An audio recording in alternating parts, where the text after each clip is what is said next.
A Universidade de Aveiro tem um novo espaço, criado com e para a sociedade.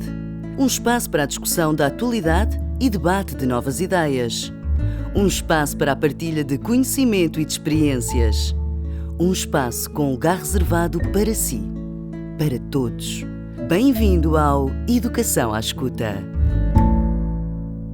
Bem-vindos a mais um programa de Educação à Escuta. O meu nome é Ana Raquel Simões, sou docente do Departamento de Educação e Psicologia e investigadora do CIDTFF, Centro de Investigação em Didática e Tecnologia na Formação de Formadores. No programa de hoje, intitulado Articulação, Investigação, Formação e Comunidade, pretendemos refletir sobre esta mesma articulação entre a comunidade, a investigação, a educação, mais particularmente a formação. De facto, muito se tem debatido sobre a importância do impacto da investigação na educação e sobre os contributos da formação para a própria investigação, numa perspectiva dialógica. As questões que nos trazem aqui hoje, inventaria algumas.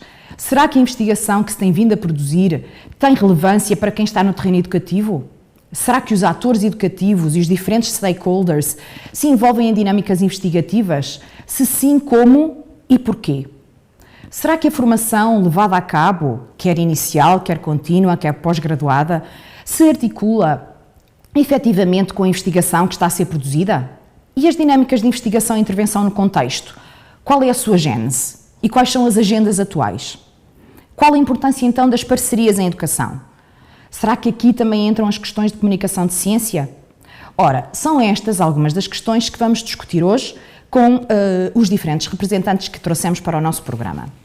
Neste episódio, contamos com a presença da Cristina Gonçalves. A Cristina é licenciada em Ensino de Português e Francês pela Universidade de Aveiro, onde realizou também o seu mestrado em Supervisão na área de especialização em línguas estrangeiras. É professora de Português e Francês no agrupamento de escolas de Ilhavo desde 2000, onde tem desempenhado vários cargos, dentre os quais o papel de orientadora de estágio durante vários anos, mas desempenhou ainda o cargo de coordenadora da Escola Básica José Ferreira Pinto Basto e foi presidente da CAP deste mesmo agrupamento. É atualmente coordenadora do Departamento de Línguas. Cristina, obrigada por aceitares o nosso convite. Obrigada, Raquel. Temos também aqui connosco presencialmente a Eliana Fidalgo, que é licenciada em Comunicação Institucional pelo Instituto Superior de Ciências da Informação e da Administração e especializada em Ciências Documentais, na área de Arquivo e de Biblioteca pela Universidade de Coimbra. E é atualmente arquivista desde 2004 no município de Ilhavo, onde coordena o Centro de Documentação desde 2018. Tem tido diferentes papéis e tem participado na gestão documental de múltiplos projetos. Também tem sido responsável por atividades de mediação com o público do Serviço Educativo do CDI e é coordenadora técnica e coautora de várias publicações. Obrigada, Eliana, também por estares aqui hoje connosco. O Adérito Tavares, que está connosco à distância, é licenciado em História pela Faculdade de Letras da Universidade de Lisboa e exerceu funções docentes em diferentes escolas, desde o ensino básico até ao ensino superior. A partir de 1991, lecionou, por exemplo, as cadeiras de Cultura Portuguesa, Pensamento Social e Político na Universidade Católica Portuguesa e é sócio fundador da Associação de Professores de História, tendo sido também presidente da primeira direção desta mesma associação. Tem publicado numerosos artigos em revistas, em blogs e é autor também e coautor de cerca de 2 dezenas de livros nas áreas de História, de Etnologia, de Divulgação Histórica e ainda de manuais escolares na área da História para o 3º ciclo do ensino básico e por isso obrigada, Adérito, pela sua presença no programa de hoje. Muito obrigado também. Ora, agradeço então a todos o convite.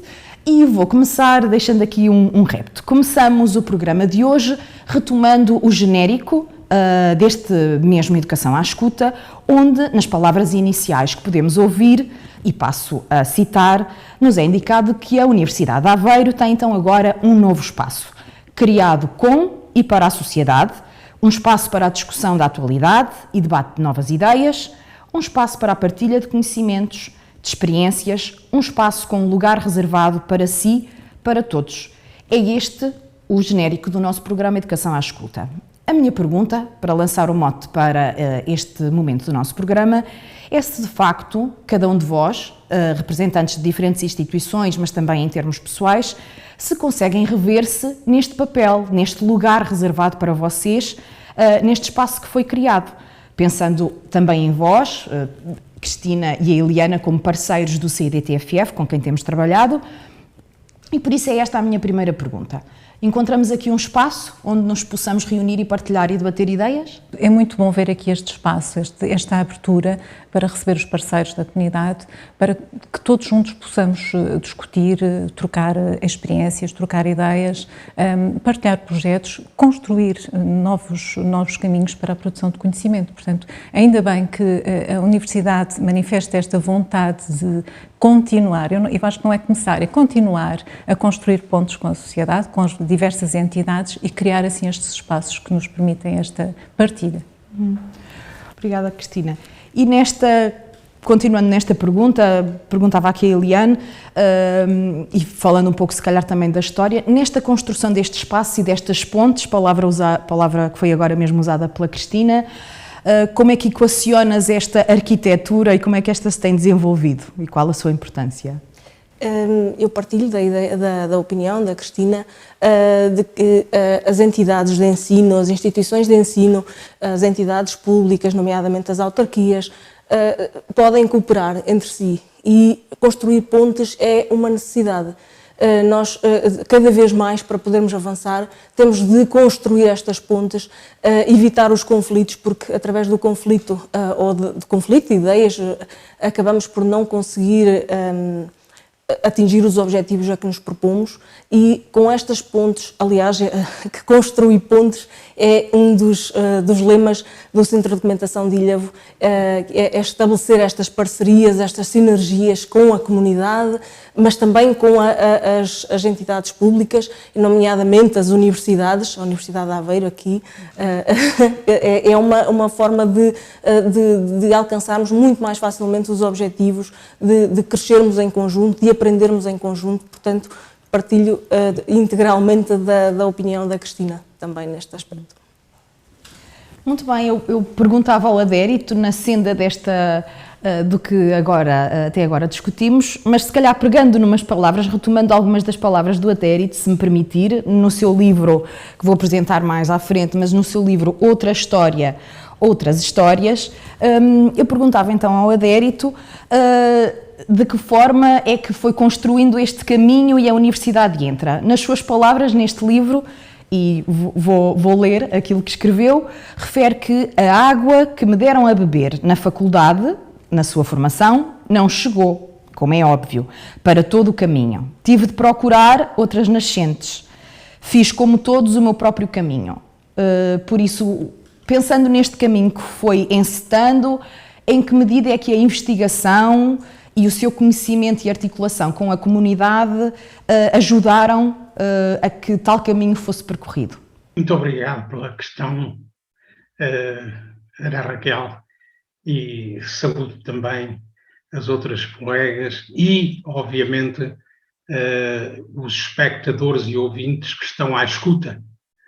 Eu comecei, como disse a Ana Raquel, muito cedo este percurso pedagógico como professor de todos os ciclos de ensino que existem em Portugal, se excetuarmos o pré-escolar, desde a primeira classe, que então se chamava assim, a primeira classe do ensino primário, até ao 5º ano de uma licenciatura.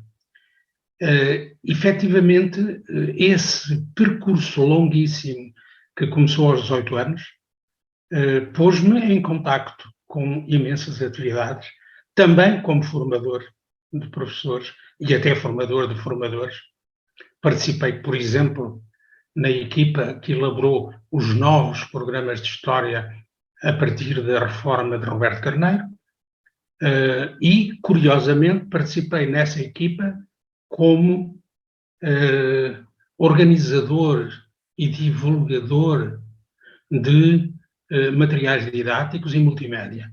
Fui dos primeiros a fazer sessões de divulgação dos materiais multimédia nas escolas, principalmente ao serviço da Fundação de professores, perdão, ao serviço da APH, da Associação de Professores de História, e, por outro lado, como autor de manuais escolares, ou melhor, coautor de manuais escolares, isso obrigou-me também a uma investigação generalista, digamos assim. Se quisermos comparar, nós temos o médico especialista de odontologia, de estomatologia, de dermatologia, etc. E temos o médico generalista, frequentemente o chamado médico de família. Eu sinto-me um pouco como um médico de família, ou seja, eu fui um generalista, ou seja, tive que estudar, às vezes com alguma profundidade, áreas como as civilizações da Antiguidade, o Egito, a Suméria, as civilizações do Val do Indo, etc., que faziam parte dos programas de história do terceiro ciclo ou do secundário, e, por outro lado, tive que estudar também a história contemporânea. Portanto, isso deu-me, ou fez-me, obrigou-me a atualizar-me, a ler e, sobretudo, a ganhar capacidades que os colegas que já escreveram para crianças e jovens sabem que não é nada fácil. Imaginemos o que é explicar a miúdos de 13 ou 14 anos o humanismo renascentista ou o iluminismo. Não é fácil escrever para eles. É diferente de escrever isso academicamente para alunos universitários ou mesmo para colegas. Daí que eu tenha depois também, aí já mais por divertimento, escrito numerosas crónicas publicadas em revistas, em blogs, em jornais, que ascendem, não me lembro do número exato, mas pelo menos 2 ou 3 centenas de crónicas. Entre essas centenas, a Berta resolveu convidar-me e selecionar umas 80 ou 90 que constam desse livro, que penso, a Ana Raquel já o disse, voltaremos a falar disso daqui a pouco. Muito obrigado. Ora, o Adérito foi-nos falando também deste percurso que retoma a formação, retoma a investigação, também as questões da comunicação com o público, através nomeadamente destas publicações, e falou um pouco da sua história. Eu agora, não da história particular de cada uma de vós, mas se calhar pedia que nos dessem, enfim, alguns exemplos de parcerias em que têm estado envolvidas, onde se articule a investigação, a formação e a sociedade. E falando nessas parcerias, de onde é que elas nasceram, partiram de convites de quem, qual foi a sua gênese, como é que se estabeleceram, como é que se fortaleceram? Cristina, se quiseres partilhar um pouco connosco. Começava pelo mais recente. A mais recente parceria foi, de facto, convosco, com a Ana Raquel, com a equipa do CIDTFF, através do projeto Local, não é? Este desafio foi-me lançado no ano em que eu estava como Presidente da CAP do Agrupamento de Escolas de Ilhavo, e tudo o que tem a ver com...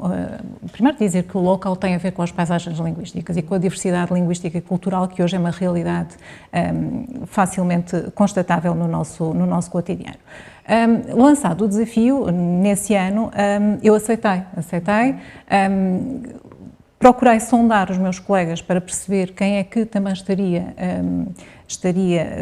vocacionado, com vontade, com sensibilidade para abordar o projeto, e fomos criando ali um conjunto, uma equipa de professores que se lançou neste desafio sem perceberem muito bem em que é que se ia meter, não é? Portanto, nós só fomos conseguindo perceber o que é que íamos fazer, como é que iríamos desenvolver este projeto à medida que depois o tempo foi passando e que as coisas se foram orientando e se foram organizando. E, de facto, contámos ali depois com o entrave, que foi a questão do Covid, mas eu acho que mais uma vez nós conseguimos demonstrar que os professores são muito resilientes e conseguem dar a volta às situações, e esta foi mais uma destas etapas. E de facto, em termos do agrupamento de escolas de Ilhavo, nós procuramos logo ali à partida, portanto, dar a volta àquilo que já estava pensado em termos de etapas desse projeto, readaptámos a esta realidade do ensino à distância que vivemos assim nesses 2 anos, e mesmo assim, com a colaboração das famílias, de toda a comunidade, nós conseguimos ir fazendo estas várias etapas desse projeto, que partiu desta realização, no fundo, do retrato linguístico do agrupamento e da sua multiplicidade, que de facto é cada vez maior, e depois que partiu também das paisagens linguísticas que nos rodeiam, para percebermos de que forma é que as podíamos mobilizar para a construção das aprendizagens significativas de cada uma das disciplinas que estavam envolvidas. E, de facto, a parceria com a Universidade, com a equipa, foi, uma vez mais, excelente a esse nível, porque contamos sempre com o vosso apoio, com a vossa orientação, com a sensibilização. Vocês também foram ao terreno, vocês também foram à escola, vocês estiveram connosco, em sala de aula com os nossos alunos, na medida do possível. Obviamente que havia outras etapas que ali estavam planificadas e que, por via do Covid, não puderam ser feitas, mas fomos sempre trabalhando em parceria e percebendo o que é que estávamos a fazer e o que é que poderíamos fazer de melhor forma, não é? Portanto, o que é que poderíamos melhorar, no fundo, e para onde é que queríamos caminhar. E pronto, e fomos avançando nesta parceria. É óbvio que outras parcerias temos tido também com a Universidade de Aveiro, com outros parceiros. A Câmara Municipal de Ilhavo é um dos nossos parceiros. O Centro de Documentação, por exemplo, eu estou a pensar já em concreto no projeto Se Esta Rua Fosse Minha, e portanto nós temos procurado também estar sempre muito abertos a todos os desafios que a comunidade nos vai lançando, e as diversas entidades, seja a Universidade, sejam outras entidades privadas ou não, ou públicas, que nos vão lançando e, portanto, e que se enquadram também sempre no projeto educativo do agrupamento, e temos sempre procurado responder a estes desafios e lançar nós também os nossos próprios desafios à comunidade, para que nos acompanhem neste projeto que é o nosso projeto do agrupamento de escolas. E nesse exemplo concreto de um projeto Erasmus+, europeu, financiado, onde temos diferentes parceiros, no caso do projeto local, existiu também alguma dinâmica de formação, certo? Ou seja, formação dos próprios professores e outras perspectivas enquadradas numa lógica de facto da formação de professores, envolvendo também famílias, acredito, não é? Sim. De facto, essa foi a primeira etapa, não é? Porque este conceito de paisagens linguísticas é um conceito que, à primeira vista, todos nós percebemos de que é que estamos a falar, o que é uma paisagem linguística, mas depois tem outras cambiantes, tem outras matizes e temos que perceber a seguir, desconstruir um bocadinho o próprio conceito e perceber como é que nós a seguir conseguimos mobilizar essa dinâmica, essas paisagens linguísticas para a construção de aprendizagens significativas no âmbito das várias disciplinas. E, portanto, aí, de facto, para nós, professores, aquela primeira formação de sensibilização foi essencial para conseguirmos perceber esse conceito. A seguir, a própria formação que foi também promovida pela Universidade junto dos alunos, através dos workshops, com a participação já dos professores também, portanto aqui quase que numa co-construção destes workshops, também foi muito importante. E depois outros diversos momentos de formação, que era ao nível depois da própria aplicação digital, com todos aqueles que estão a dar os primeiros passos no mundo de uma aplicação nova, havia ali muitas coisas em que nós fomos precisando do apoio, fomos precisando da formação para percebermos de que forma é que podíamos potenciar aquela aplicação e de que forma é que poderíamos trabalhar aquilo com os nossos alunos. E, de facto, a formação que nos foi também promovida foi muito importante para que conseguíssemos aqui rentabilizar todo este projeto da melhor forma. Tal e qual como os espaços de partilha de experiências com as equipas das outras universidades também tiveram um papel muito importante, não é? Nós vermos como é que nas outras equipas estavam a fazer, o que é que estavam a fazer, o que é que se fazia ao nível das outras escolas, no fundo das outras universidades parceiras, foi muito importante para nós enriquecermos também o nosso trabalho e percebermos de que forma é que poderíamos, algumas coisas nós já estávamos a fazer e outros projetos, outras ideias que foram surgindo, não é? Portanto, esses momentos também foram muito importantes. e momentos que até motivaram a participação em alguns eventos, chamemos-lhe de disseminação alargada, com a participação também no nosso fórum do CIDTFF, no último fórum de 2022, ou em momentos de apresentação para toda a equipa internacional, como dizias e bem, onde puderam partilhar e refletir sobre o que alcançaram. Exato. Lembrando que, por exemplo, nesse último fórum estavam pessoas de origens profissionais muito dispares e que fizeram, eu lembro-me, por exemplo, da enfermeira Rita Leal, que fez aquela apresentação maravilhosa sob a forma de poema, não é? Portanto, e que eu acho que foi uma experiência única. E, de facto, a partilha, estas diferentes perspectivas que as pessoas que participaram no fórum trouxeram, é extremamente enriquecedor. Portanto, é sempre uma mais-valia em termos da nossa formação pessoal e profissional, que é muito, muito importante. E pessoas com diferentes perfis e que foram surgindo, de facto, momentos tão enriquecedores, diria eu, no meu papel de moderadora, mas dando também um pouco da minha opinião. Ora, o projeto Se Esta Rua Fosse Minha, em que o município de Ilhavo tem estado envolvido, também com o agrupamento de Ilhavo, e onde nós também temos estado enquanto CIDTFF.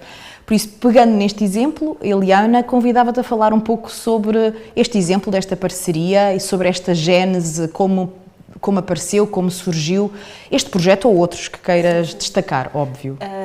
Pronto, então, antes de avançar com Se Esta Rua Fosse Minha, acho que, para contextualizar, seria importante referir o que é o Centro de Documentação de Ilhavo. O Centro de Documentação de Ilhavo é a entidade municipal, da Câmara Municipal de Ilhavo, responsável pela gestão da informação dos arquivos, quer dos órgãos autárquicos, quer de temática marítima, que é uma matéria tão cara ao nosso município. Mas, para além disso, para além da gestão da informação, o Centro de Documentação de Ilhavo, com o passar do tempo, foi-se apercebendo de que só estabelecendo parcerias, só estabelecendo sinergias com os públicos, os diferentes públicos, é que seria possível alcançar, chegar a uma amplitude maior, chegar ao nosso público-alvo, até porque os arquivos são uma persona não grata na área da cultura, porque as pessoas, se vão naturalmente às bibliotecas ou a um museu, não vão naturalmente aos arquivos. E isso é um desafio para nós. Para quem trabalha em arquivo, é desafiante fazer com que as pessoas vão aos arquivos. Como elas não vão naturalmente, têm de os arquivos ir ao encontro da comunidade. E então é aquilo que nós fazemos. Além dessa gestão base da informação, que é a nossa competência, nós tentamos desenvolver projetos e parcerias que vão mesmo ao encontro da comunidade. E então, há uns anos atrás, remontando a 2018, nós iniciámos um projeto ligado à toponímia do município, cujo objetivo inicial era conhecer as ruas, as praças, as pontes, na sua perspectiva histórica. Saber quem é que atribuiu essa designação, por que motivo, informações deste género, de forma a criar um banco de dados que satisfizesse, em primeiro lugar, o município de Ilhavo, o público interno da Câmara Municipal de Ilhavo, nomeadamente a Comissão Municipal de Toponímia, Urbanismo, Planeamento, etc. No entanto, com o passar do tempo, rapidamente apercebemos-nos de que o potencial destas temáticas era enorme. E então começámos a perceber que havia necessidade de nos ligarmos a um público muito concretamente. E então definimos objetivos, traçámos um caminho que passou pelo convite a diferentes parceiros. A Universidade de Aveiro, através de 3 centros de investigação, um dos quais o CDTI, eu costumo designar-lhe, peço desculpa, por CIDTFF, o ID+, e o INET-MD. Esses foram os três parceiros da Universidade de Aveiro com os quais estabelecemos protocolo em 2020. E o objetivo era que fosse desenvolvido trabalho, subprojetos em conjunto, que pegassem na informação da toponímia, entretanto, já em fase de tratamento, e que transformassem essa informação em produtos e subprodutos que pudessem levá-la à comunidade, que nos pudesse aproximar a nós, Centro de Documentação de Ilhavo, município de Ilhavo, da comunidade, não só interna, como também externa. Para além da universidade, nós estabelecemos também protocolo com a Universidade Sénior, estabelecemos protocolo, temos rubricas na comunicação social, nomeadamente nos jornais locais, no Jornal do Ilhavense, que publica todos os números, em todas as edições, publica informação sobre a toponímia do Concelho de Ilhavo, com o Diário de Aveiro, com a Rádio Terra Nova, que publica semanalmente programas. Todas as semanas sai um programa dedicado a um topónimo do município de Ilhavo. Desenvolvemos seminários com estas parcerias todas, que importa aqui referir também o grande apoio que os agrupamentos de escolas, os 3 agrupamentos de escolas de Ilhavo, nos têm vindo a conceder, o de Ilhavo, o da Gafanha da Nazaré, o da Gafanha da Encarnação, e depois também com a comunidade propriamente dita, ou seja, desde a Universidade de Aveiro, à Universidade Sénior, aos agrupamentos de escola, à comunicação social e à comunidade, nós temos vindo a desenvolver imensos produtos, seminários, jogos didáticos que permitem levar toda esta informação para as escolas, de forma a enculturar, a educar, a sensibilizar as crianças e os jovens do nosso concelho para esta temática, para a questão de estarem atentos, de conhecerem o território, de sentirem amor, não é? Um sentimento de pertença pela terra onde residem ou à qual têm algum tipo de ligação. Todos têm tido um papel importantíssimo, e a verdade é que começámos em 2018 e, entretanto, já estamos em 2022, com uma pandemia pelo meio, e muitos foram já os projetos. Neste momento faltam-nos aqui 3 grandes objetivos para começarmos a encerrar o projeto, a encerrar na perspectiva da construção. Depois queremos pegar nos subprodutos que foram sendo construídos e divulgá-los de forma massiva e intensiva junto da comunidade. Eliana, e nesse caso do projeto em particular do Se Esta Rua Fosse Minha, que surgiu do Centro de Documentação, onde, como dizias, a Universidade, e neste caso o CIDTFF, foi convidado, por isso, ao contrário do local em que fomos nós que convidámos o agrupamento a fazer parceria, tivemos aqui um convite de uma instituição, de uma autarquia, para fazer parte deste trabalho conjunto. Também houve o envolvimento dos nossos alunos de formação, certo? Dos nossos alunos de formação inicial da Universidade. Não sei se queres partilhar um pouco, ou seja, o envolvimento da formação nesta dinâmica. Nós, quando abordámos a Universidade, olhámos primeiro para o público-alvo que nós queríamos atingir. E as crianças do concelho faziam parte desse público-alvo. Então, olhámos para o pessoal da educação, não é? E não é por acaso que viemos ao encontro do Instituto, precisamente porque sabíamos que podíamos aprender convosco, com quem anda a aprender para ser professor, não é?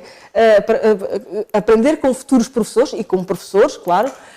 Sabíamos que tínhamos muito a aprender convosco, e foi nesse sentido que nós lançámos o desafio, que tem sido muito proveitoso.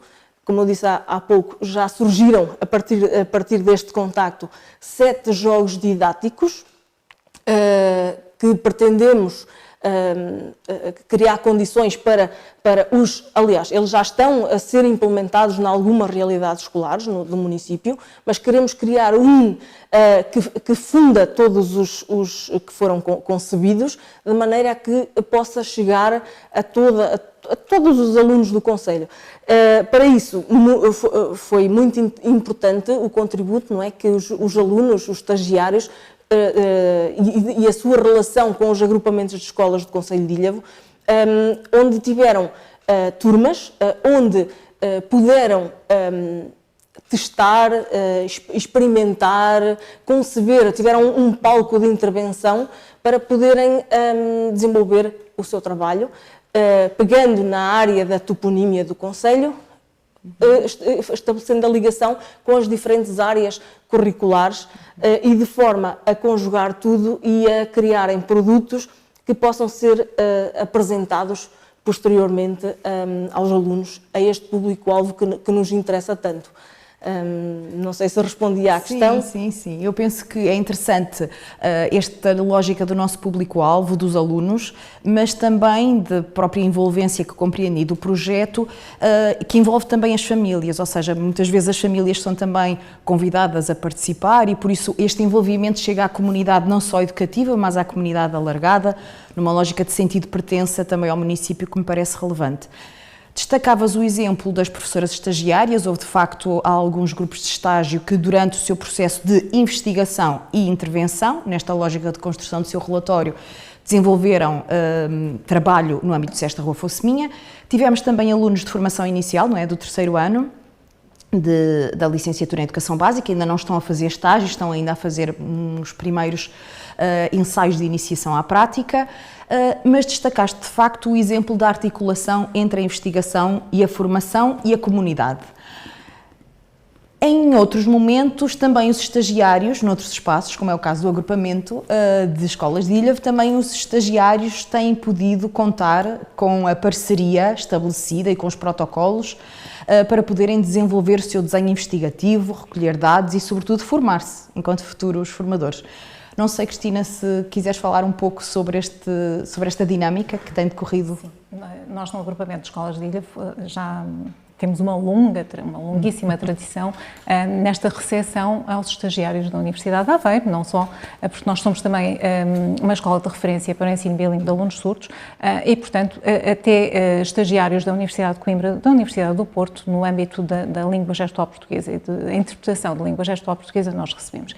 E, de facto, isto traz dinâmicas muito curiosas, muito fortes também, porque é sangue novo que vem para as escolas, não é? Portanto, são projetos, são desafios que são lançados sempre com um suporte, como a rede, não é? Que é a rede dos professores cooperantes por parte do agrupamento, mas também a rede dos formadores por parte da universidade, que fazem sempre este acompanhamento. Pronto, eu comecei como orientadora de estágio há 20 e muitos anos atrás, não vale a pena dizer, portanto, mas assim há muitos anos atrás, estou a pensar agora de repente que já foram mais de 2 décadas, e de facto em moldes completamente diferentes daquilo que era um estágio nessa altura. E eram também experiências extremamente ricas pela diversidade de pessoas, pela diversidade de metodologias, e que continua a ser, pela inovação que também nos trazem. Estes projetos em que estes jovens, eu vou-lhes chamar estagiários na mesma, portanto, alguns não são, ainda estão nesta fase de formação inicial, mas estas experiências, estes projetos em que eles se envolvem e que trazem para a escola, são muito importantes. Ainda hoje de manhã na escola nós falávamos precisamente de uma experiência deste género, estagiários aqui da Universidade de Aveiro, no âmbito das ciências, do segundo ciclo. Estou a falar assim de uma situação muito concreta. Falávamos hoje de manhã relativamente a um das tarefas, dos projetos que elas desenvolveram com a questão da ecologia, portanto, da redução dos plásticos, etc., e que marcaram imenso os alunos, marcaram também os colegas, porque os próprios professores, não só os professores cooperantes, mas os outros professores, estavam ainda hoje a referir-se a essa atividade como muito interessante e até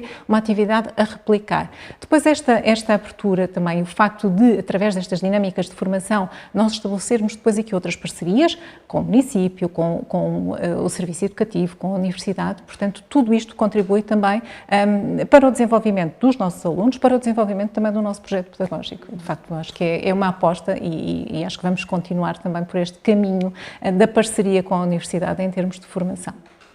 E ainda bem que temos instituições como o Agrupamento de Escolas de Ilhavo e outras nossas instituições parceiras com quem podemos contar, em alguns dos casos com trabalho de orientação desde o pré-escolar até ao ensino secundário, como acontece no caso do vosso agrupamento. Eu se calhar pegava nesta deixa, o adérito foi professor desde o primeiro ciclo até ao ensino superior, como já há pouco nos falou. Será que neste seu caminho, no trilho que fez enquanto professor e também enquanto formador, podia destacar algum exemplo de um trabalho em parceria realizado com instituições diversificadas que pudesse ser de destacar?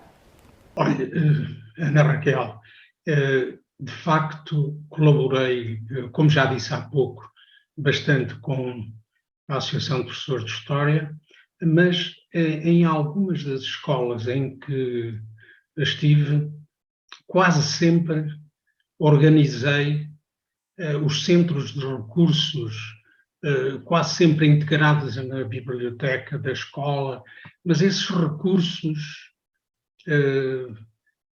não eram a panaceia que muitas vezes se pensava que resolvia todos os problemas do ensino e da aprendizagem, mas valorizei sempre bastante a utilização do vídeo, a utilização de filmes feitos por mim próprio, inclusivamente, através das ferramentas informáticas que atualmente permitem fazer esse tipo de filmes, como é o caso da ferramenta anexa ao vídeo, ao Windows, que é o Windows Movie Maker. Podem-se fazer, de facto, montagens interessantíssimas, e eu desenvolvi sempre, em todas as escolas, desde os anos 90, a utilização dessas ferramentas. Já agora, há pouco, quando a Eliana falava do projeto Se Esta Rua Fosse Minha, eu lembrei-me de que na Inglaterra, não sei se ainda existe, mas existia uma disciplina para os miúdos mais pequenos, naquilo que se corresponderia ao primeiro e segundo ciclo nosso, uma disciplina com um conteúdo curiosíssimo. Intitulava-se History Around You. A história à tua volta. Porque, de facto, nós temos notas e moedas no bolso que têm uma história para nos contar. A toponímia tem uma história para nos contar. Em Lisboa, no Porto, aí em Aveiro, há seguramente dezenas de ruas com uma história para nos contar. A mesma coisa relativamente aos nomes das pessoas, por exemplo, a antroponímia, ou até as palavras que usamos cotidianamente. Eu aí, nesse livro de crónicas, o primeiro capítulo, intitulei-o Palavras com História, porque realmente, olha, dou só 2 exemplos. Ainda ontem estava a ouvir alguém a falar na televisão, falar da palavra, acho que foi no programa Visita Guiada da Paula Moura Pinheiro. Eu sou, aliás, um adepto daquele tipo de programas. Pois ela usava, a propósito da cidade de Angra, nos Açores, usava a palavra biscoito. E as pessoas não pensam nisso, mas porquê é que se chama biscoito? Aí está uma palavra que contém algo para nos contar em termos históricos. Bis quer dizer 2 vezes. O biscoito era um pão ou um bolo muito seco para poder ser levado nas viagens oceânicas, sobretudo durante a época dos descobrimentos, e porque conservava-se muito bem, porque era muito seco. E porquê é que era assim? Porque era cozido 2 vezes, daí o bis coctus, portanto, cozido 2 vezes.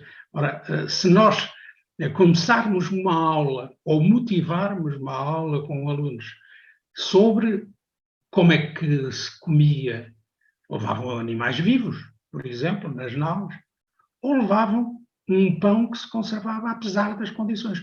Tudo o resto frequentemente estragava-se e ficava bolorento e intragável. Mas o biscoito conservava-se muito bem.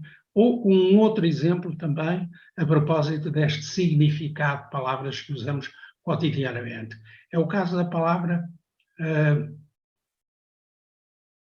patavina. Patavina. Eu não sei patavina de física quântica. Não sei. A história, sei alguma coisa. Mas como é que entrou no nosso vocabulário a palavra patavina? Tem uma história muito curiosa para nos contar. É que o Marquês de Pombal, em 1772, quando fez a reforma da Universidade de Coimbra, introduziu no currículo universitário em Coimbra ciências que até aí estavam afastadas, como a botânica, como a física, a química, a astronomia, etc. e convidou para lecionar disciplinas de física, ou seja, aquilo que se dizia então ciências naturais, quem? Dos grandes especialistas europeus da época, Domenico Vandelli, italiano, Domingos Vandelli, que veio e não sabia português, como é óbvio, então usava nas aulas em Coimbra o seu dialeto nativo, que era da cidade de Pádua, e a língua falada em Pádua era o patavi. Então os estudantes diziam que, quando o professor falava, eles não percebiam patavina. Então, a patavina é do dialeto patavi de Pádua. Bom, eu estou a alongar-me, mas aí, nesse livro, perdoem que dê só mais um exemplo, porque eu sou um grande adepto, sempre fui, fiz centenas de visitas de estudo. A visita de estudo devidamente preparada pode ser altamente proveitosa e altamente educativa. Fiz visitas de estudo com os meus alunos das diversas escolas por onde andei, a muitas terras de Portugal, a muitos museus de Portugal, mas também ao estrangeiro. Levei alunos várias vezes a Londres e não os massacrava com as visitas culturais à National Gallery ou ao Museu Britânico, mas incluía sempre na National Gallery não as centenas de quadros que lá estão, mas sim uns 15 ou 20. E se nós tivermos o cuidado de não massacrar os alunos quando fazemos essas visitas, elas podem ser altamente proveitosas. Conto-vos só um episódio. Levei uma vez alunos da Católica a Madrid. Visitámos, como não podia deixar de ser, o Museu Rainha Sofia e a Guernica, mas fomos também ao Prado. E no Prado eu não podia deixar de os levar às salas de Goya, de Velázquez e de outros grandes mestres da pintura espanhola. Quando cheguei ao fim da visita e dei-lhes liberdade para depois irem almoçar onde quisessem, incluindo na cantina, no restaurante do museu, mas quando cheguei ao fim, contei os alunos e faltava uma aluna. Onde é que ela estaria? Eu fiz o percurso ao contrário para ver se ela tinha ficado em alguma das salas. E estava, de facto, numa das primeiras salas que visitámos, dedicada à pintura de Goya. Ela estava sentada no chão, na alcatifa, a olhar ainda para os fusilamentos do 3 de maio de Goya. E eu perguntei-lhe, Eduarda, porquê é que ainda está aqui? Já vamos ver o resto do museu. Oh, professor, eu depois explico-lhe.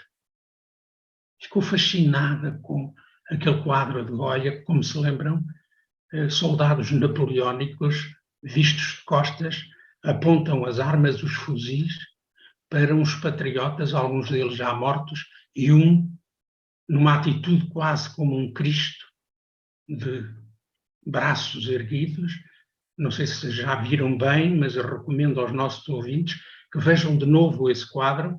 Goya até pintou um buraquinho na palma da mão, representando, obviamente, Cristo com os pregos que lhe fizeram esse buraco. Ora bom, então, esse quadro onde um patriota, que não tem crime nenhum se não ser patriota, está a ser fuzilado, tinha significado tanto para aquela minha aluna, que depois, mais tarde, já no hotel, ela explicou-me, e só a mim, que aquilo aconteceu porque ela era angolana e um irmão dela tinha sido fuzilado pela UNITA. Bom, eu escrevi aí, numa crónica que intitulei Aprender a Ver, escrevi que só por isso já tinha valido a pena levar os meus alunos a Madrid. Ora, foram destacados aqui alguns exemplos de trabalho em termos de ensino, no âmbito da educação, e sabemos que a educação é bem mais alargada do que a perspectiva de ensino e de escola. Pensamos numa perspectiva, de facto, mais holística, no conceito de educação. E falávamos há pouco do impacto, diferentes autores referem uma palavra ou outra, falávamos do impacto do que vai sendo produzido, neste caso em particular, para o público escolar.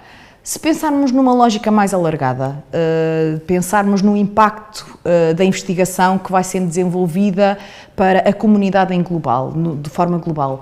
Eliana, o vosso trabalho também, penso eu, que se reporta um pouco a esta perspectiva. Há algumas preocupações a ter quando estamos a fazer a divulgação de trabalho para esta comunidade mais alargada? As preocupações que temos são preocupações, o objetivo é sempre o mesmo, é suscitar o conhecimento, o interesse, o conhecimento e a afetividade em relação ao território, em diferentes públicos. E essa é sempre a nossa premissa, é sempre o nosso grande objetivo, é fazer com que o arquivo seja virado do avesso. É fazer com que as pessoas, é criar nas pessoas necessidades, é fazer com que as pessoas não tenham de vir até nós, embora nós estejamos de braços abertos para as receber.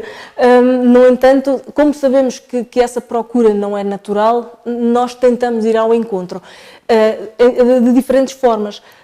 Comunicando de diferentes maneiras, a realização de seminários, por exemplo, que já fizemos 3 seminários ligados ao projeto, esta relação com a comunidade em que ela vem ao nosso encontro ou nós vamos ao encontro dela, recolher os tais testemunhos, os mitos, as tradições associadas aos diferentes topónimos, estes jogos que são levados, já começaram a ser levados para as escolas, para, sei lá, uma publicação que já foi feita no sentido de divulgar tudo isto que tem vindo a ser desenvolvido no âmbito do projeto.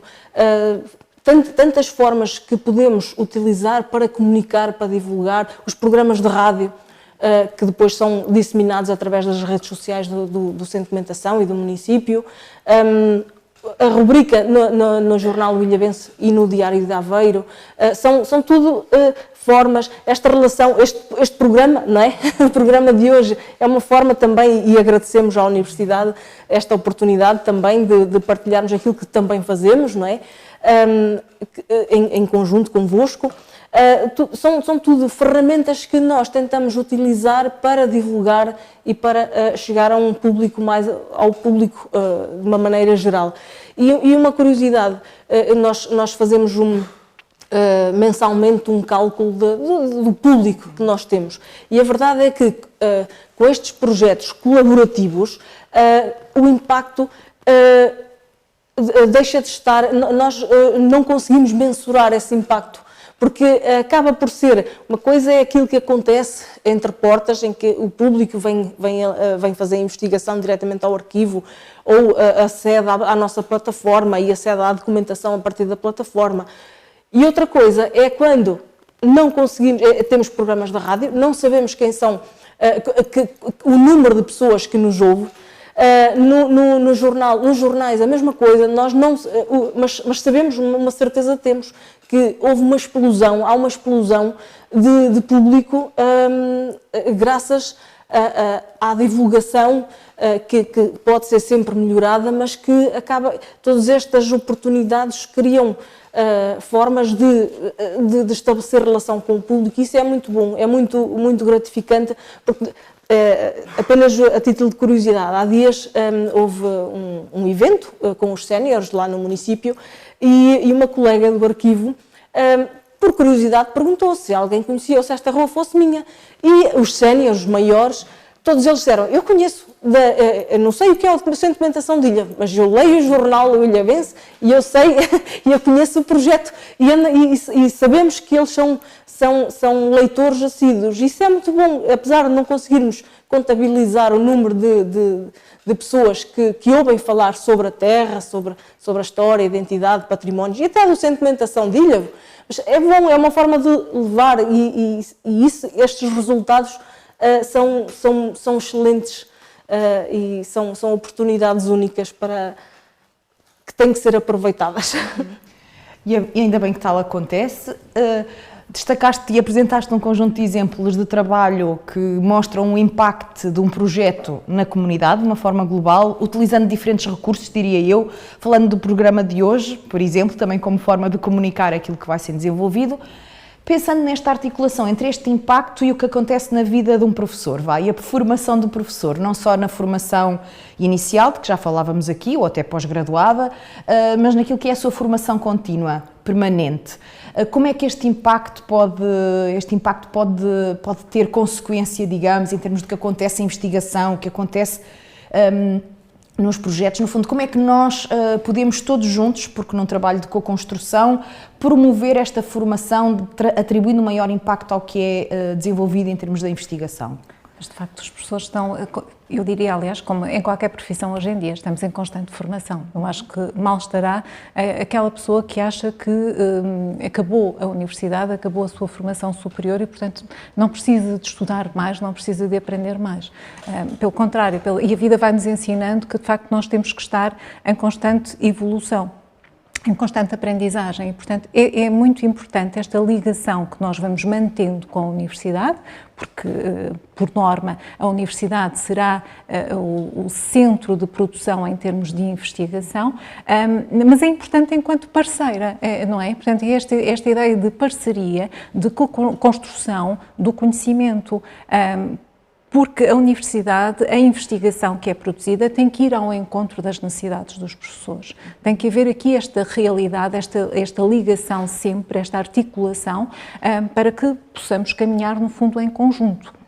E depois uma outra coisa muito importante que a Eliana referiu, que é esta questão da abertura à comunidade, não é? Nós ficamos muitas vezes fechados no nosso quintalinho e, portanto, não sabemos o que é que os outros fazem, mesmo nas próprias escolas, muitas vezes. Nós temos neste momento mega agrupamentos e temos agrupamentos com uma dimensão bastante razoável. Por exemplo, o nosso agrupamento é um agrupamento formado por 9 escolas e, portanto, este conhecimento daquilo que se faz, dos projetos, e levar os projetos para a comunidade, trazer a comunidade também para a escola e dar a conhecer à comunidade aquilo que de bom se faz nas escolas. Isso é muito importante, não é? Porque eu acho que muitas vezes a comunidade não tem noção das coisas que se fazem, dos projetos que se desenvolvem nas escolas e daquilo que se proporciona, muitas vezes, como há um bocadinho o Adérito dava aqueles exemplos das viagens e daquilo que fazia com os seus alunos, muitas vezes são oportunidades únicas que as escolas proporcionam aos seus alunos. E este envolvimento das famílias é também muito importante. Eu não sei se fugi agora um bocadinho aqui à tua questão, Raquel, mas acho que é importante esta ideia central, que para mim é sempre de parceria, mas parceria entendida plenamente na acessão da palavra, ou seja, nós somos pares, portanto, estamos aqui com um propósito, com um objetivo que seja comum e trabalhamos em conjunto para atingir esse objetivo. Eu penso que não fugiste de toda a questão, porque a ideia central que vamos partilhando aqui ao longo dos minutos que já decorreram até agora foi este de, no fundo, trabalharmos em parceria, como dizias e bem, com diferentes perfis, diferentes papéis, mas numa lógica de co-construção conjunta, de um trabalho articulado, onde a comunicação, palavra que foi referida por vocês e que eu tinha retomado, a comunicação de facto é essencial. Conhecermos-nos, no fundo, bem uns aos outros, sabermos todos o que pode ser promovido e tentarmos encontrar, como dizias, identificar o que nos pode unir, o que pode ser trabalhado num ou noutro aspecto. Falamos um pouco então das mais-valias deste trabalho em parceria. Não sei se querem identificar algum outro aspecto acerca destas mais-valias do que é trabalhar em parceria e, numa deixa, porque não podemos pensar, quais são, por outro lado, os constrangimentos, porque há sempre constrangimentos e desafios mais difíceis de ultrapassar. Eu, se calhar, ouvia-vos primeiro e depois, por último, ouvia o Adérito. Não sei se algo que possam querer acrescentar em termos de mais-valia deste trabalho em parceria e, por outro lado, algum constrangimento que possa surgir. E os constrangimentos resultam, em primeiro lugar, de alguma falta de tempo na vida dos professores. Os professores neste momento têm uma sobrecarga de trabalho e muito trabalho burocrático que às vezes condiciona o tempo que podemos dedicar aos projetos. Não é? Portanto, este é para mim um dos principais constrangimentos. Depois há aqui uma outra questão, que é a própria agenda dos investigadores, que às vezes não está muito, e desculpem, mas que às vezes não está muito coordenada, articulada com aquela que é a agenda das necessidades dos professores. E, portanto, é este trabalho que nós também temos que ir fazendo para percebermos e para irmos articulando e fazendo esta ligação de agendas. Em termos de mais-valias, eu acho que elas têm ficado claras à medida que nós temos estado a conversar acerca deste tema. É muito importante e pensando do ponto de vista da escola, qualquer parceria, quando nós escolhemos os nossos parceiros, quando nós assinamos os nossos protocolos de parceria, o assinar o protocolo não é assinar apenas no papel, é porque aquilo faz sentido para nós e faz sentido de diferentes formas. Faz sentido enquanto pensamos nos parceiros que vamos ter nas questões de formação, seja para recebermos formandos, seja até para recebermos formação. Faz sentido na resposta que nós temos que dar, por exemplo, no princípio da escola inclusiva, aos nossos alunos com necessidades específicas de aprendizagem, quer, por exemplo, em termos de formação superior, quer depois em termos de transição para a vida ativa. E, portanto, aí precisamos das entidades, das instituições da comunidade e precisamos de criar aqui uma rede o mais alargada possível para que as respostas que nós demos a estes alunos sejam as melhores respostas. E depois, pensando naquilo que eu dizia há pouco, que esta questão da diversidade, nós temos cada vez mais em Ilhavo alunos com nacionalidades diferentes, alunos que vieram pelas mais diversas razões e recebemos recentemente, e toda a gente percebe, em função da guerra na Ucrânia, recebemos muitos alunos ucranianos, mas temos recebido alunos de uma grande diversidade de nacionalidades, muitos dos quais não falam português. E, portanto, nós temos que criar aqui, no contexto destas parcerias, as melhores respostas para estas situações. Porque o nosso propósito é sempre este, é o bem-estar dos nossos alunos, é a sua inserção depois em termos de sociedade. E, portanto, as parcerias, quando são pensadas e para funcionarem, têm que ser bem pensadas e têm que ser pensadas sempre com este propósito, não é?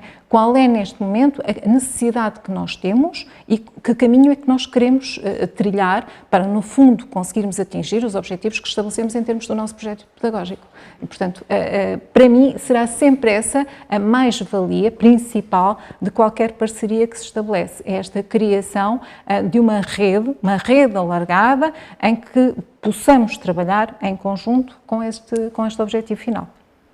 Então, e nesta rede que se vai tecendo, e acredito que todos temos o nosso papel na criação desta rede, acho que é importante esta palavra, as sinergias que vão surgindo. E, Eliana, em termos de constrangimento ou mais-valia, destacavas algum outro aspecto em particular que não tenha sido referido pela Cristina? A Cristina já referiu, aliás, já foram referidas várias, quase exclusivamente as mais-valias. Em termos de constrangimentos e falando na questão do município, os municípios trabalham em anos civis. O Centro de Investigação, em particular, e as escolas, trabalham em anos letivos. Esta conjugação de calendários pode ser um constrangimento que tem vindo a ser ultrapassado, mas que acaba por de alguma forma, funcionar como um constrangimento no sentido em que nós trabalhamos com um orçamento anual que começa, não é, em janeiro e termina em dezembro, e as escolas não funcionam desta forma, não é? E às vezes articular os projetos nem sempre é fácil, mas é possível. Por isso, o ser possível também acaba por ser uma mais-valia. É um desafio que tem que ser ultrapassado. Mas com boa vontade consegue-se, acho que sim. E tanto é que esse caminho tem vindo a ser feito e acho que é positivo. Por isso, com vontade, estes constrangimentos podem ser ultrapassados, mas também é importante estarmos todos cientes destes desafios que se nos vão colocando. Ora, no caso do Se Esta Rua Fosse Minha, trouxemos aqui alguns exemplos de formação inicial através dos nossos alunos da Licenciatura em Educação Básica, nos projetos de intervenção educacional, alguns exemplos dos nossos estagiários, por isso estudantes de mestrados em Educação e em Ensino do Departamento. Será que nos podes dar conta, penso eu que existe, o exemplo de um trabalho em termos da formação contínua de professores?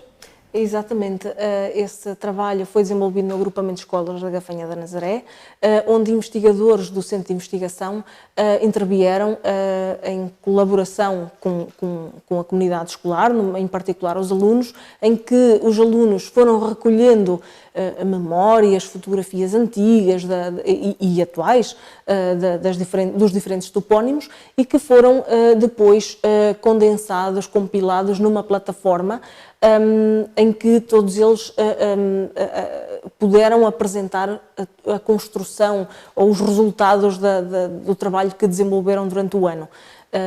E isso é também um dos trabalhos muito interessantes que foram desenvolvidos em colaboração ou através do Centro de Investigação. Adérito, da sua experiência como professor, como formador, como autor, destacaria em particular o papel que os parceiros podem assumir nesta criação destas redes, destas sinergias? Parceiros não académicos? Sim, eu gostaria de dar um exemplo de colaboração entre toda a comunidade escolar. Em primeiro lugar, os alunos, os professores, os pais. Entre as escolas onde trabalhei, há uma que, digamos, me ficou no coração. Foi a Academia de Música de Santa Cecília.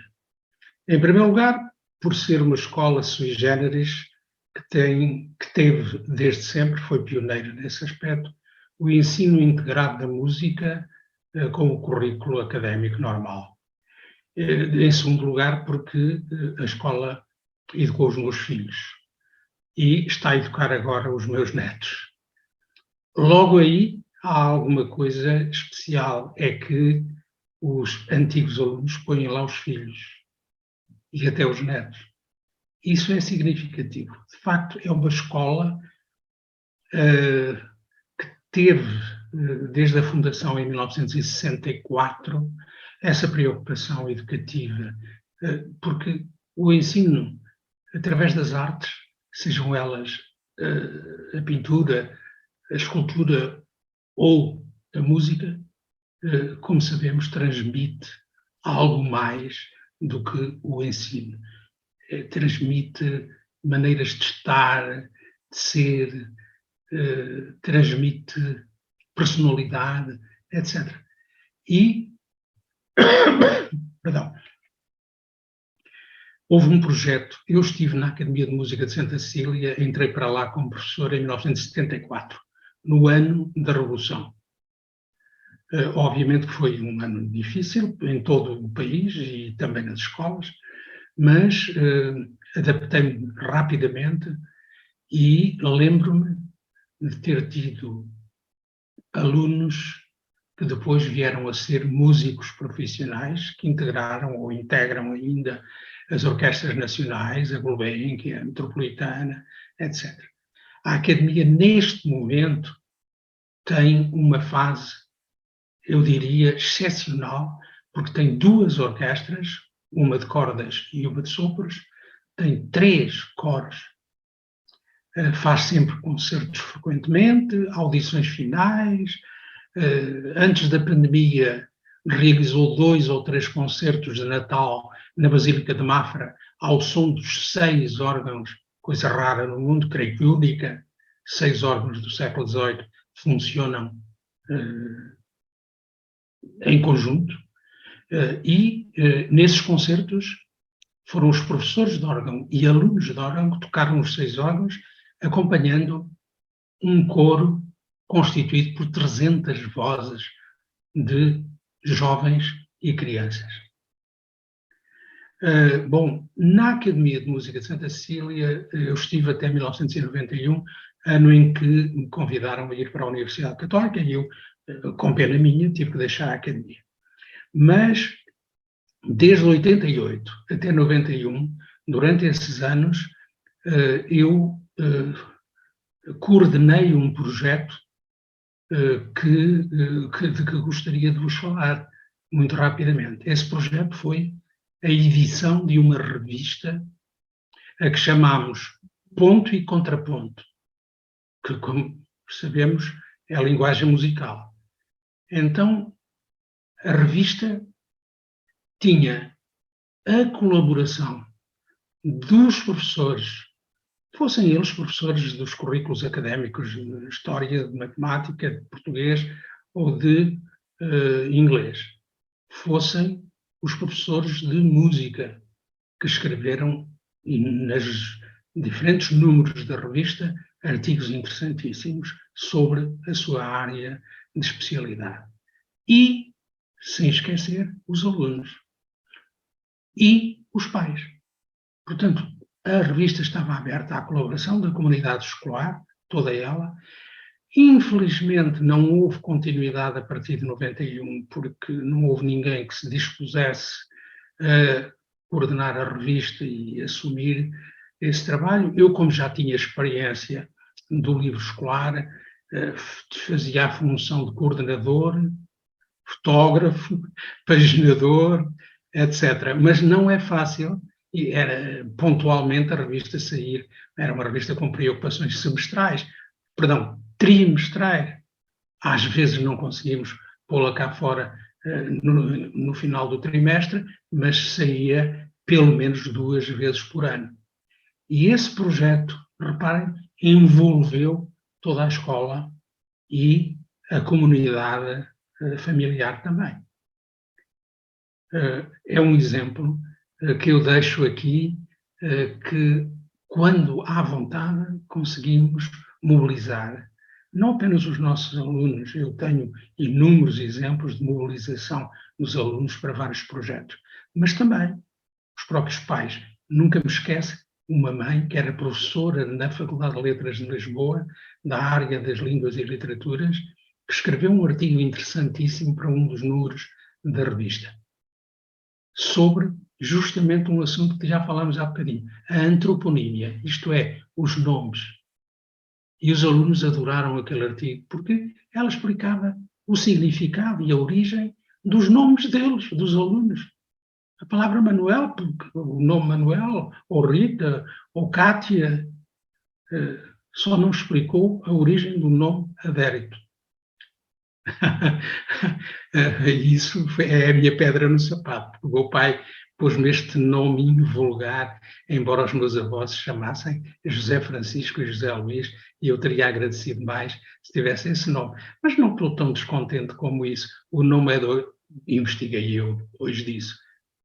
O nome é de origem goda e significa vencedor. Ora, o Adérito deu-nos o exemplo de um projeto, também ele vencedor, pegando aqui nas suas últimas palavras, o exemplo de um projeto que envolveu, neste caso, uma academia em particular, através de uma revista.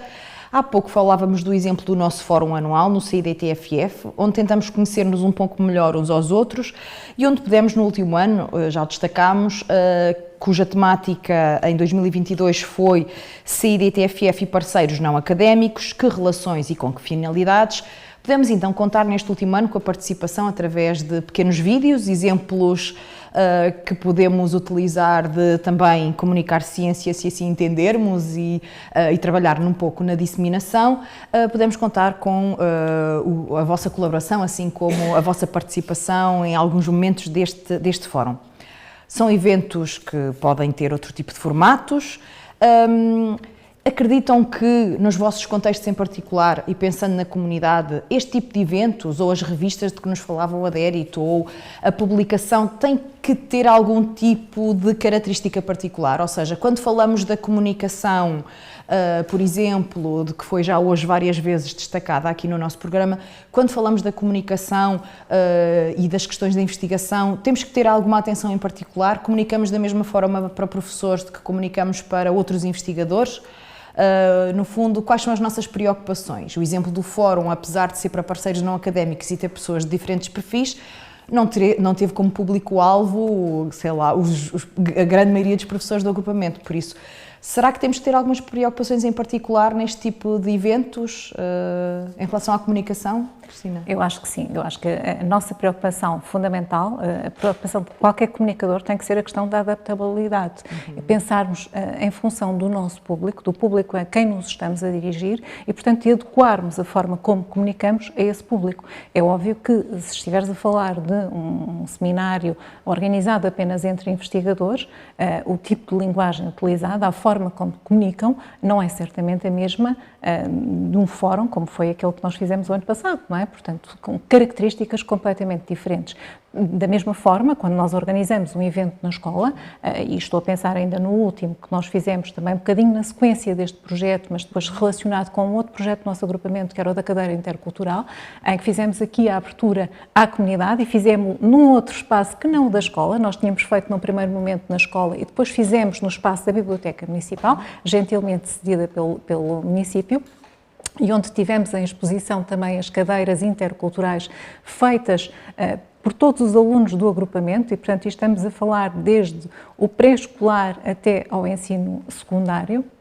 E, portanto, nós tivemos ali um momento de comunicação, um momento em que nós comunicámos à comunidade, em que abrimos as portas à comunidade para explicarmos um bocadinho o que tinha sido aquele projeto e fizemos-lo de uma forma um bocadinho mais lúdica, com alguns momentos sempre protagonizados pelos nossos alunos, porque eu acho que é muito importante dar-lhes, e eles sentiram muito na pele, acho eu, e vocês estão aqui também enquanto... Eu estive presente. Raquel, enquanto mãe também, com a participação da sua filha, portanto, e que também tem este lado, não é? Esta particularidade de nós vermos na voz e ouvirmos, há um bocado fazíamos aquela ligação entre o ver e o ouvir, não é? Ouvirmos na voz dos nossos alunos e vermos, através das suas atuações, esta comunicação daquilo que é feito nas escolas. Portanto, esta questão da adaptação eu acho que é fulcral, é decisiva, não é? E depois a diversidade. Eu acho que a diversidade é sempre enriquecedora. Seja a diversidade linguística, cultural, seja o que for, é sempre a diversidade, esta partilha. Estamos aqui pessoas diferentes, com o adérito um bocadinho à distância, mas que nos têm trazido aqui histórias tão interessantes e, portanto, esta diversidade contribui sempre para o nosso enriquecimento. Acho que estas são, de facto, características que têm que ser fundamentais. E com outro tipo de dinâmicas, e trouxeste aqui o exemplo de exposições, de momentos lúdicos com a apresentação de alunos e também que se abrem, de novo a questão da abertura, abrem a escola à comunidade, ao público em geral, às vezes também através de dinâmicas estabelecidas até ao público e ao setor empresarial, através de mecenato e patrocínios, como sabemos que ainda agora nós estamos no projeto Sesta Rua também a tentar disseminar. E agora, como quase praticamente uma das últimas questões, eu perguntava, pensamos em termos da comunidade e estamos a trazer aqui diferentes exemplos, e agora se equacionarmos uma organização, digamos, mais ativa ou mais proativa no que diz respeito a políticas educativas a nível nacional, ou seja, será que aquilo que todos nós, educadores, porque todos somos educadores, nesta perspectiva holística de educação, todos nós, educadores, o trabalho que vamos desenvolvendo nesta articulação entre a investigação, a formação e a sociedade, conseguimos, de forma mais proativa, no fundo, chegar àquilo que são as políticas, ou influenciar, ou ter algum tipo de impacto nas políticas educativas? Deve este ser, ou pode este ser um nosso ansejo? Será um desafio? Acreditam que pode estar também na nossa agenda, digamos, de cada um em particular? Quando falamos de política, a coisa é sempre muito complicada, não é? Eu não sei bem como te responder a essa pergunta. Eu gostava muito de acreditar que as nossas vozes chegam aos responsáveis, aos decisores políticos, porque era muito importante que chegassem. Quero crer, continuo a ser otimista e quero crer que conseguimos, se estivermos juntos, em comunidade, em parceria, que conseguimos chegar de alguma forma, conseguimos levar a quem de direito e a quem é responsável pelas nossas políticas educativas aquilo que são as reais necessidades dos nossos alunos, dos nossos professores, das nossas comunidades educativas. E conseguimos fazer-lhes perceber de que forma é que depois também estas sinergias contribuem para uma sociedade que seja mais justa, mais equilibrada, portanto, e também do ponto de vista, quer do ponto de vista social, quer do ponto de vista económico, que também seja mais sustentável, não é? Quero acreditar, mas não sei bem. Eliana, nós não conseguimos perceber o que é que vai acontecer, porque a nossa realidade é muito pequenina, mas aquilo que nós podemos fazer é à nossa escala, e acho que todo este esforço que temos vindo a fazer tem o seu papel, acaba por, vamos tentar influenciar aqueles que estão diretamente, que estão junto de nós, que estão à nossa volta. Se nós conseguirmos transformar esta realidade aqui à nossa volta, com toda a certeza que a propagação já teve início, não é? Agora é uma questão de tempo, mas pelo menos aqui na nossa realidade já é um começo e por isso é possível.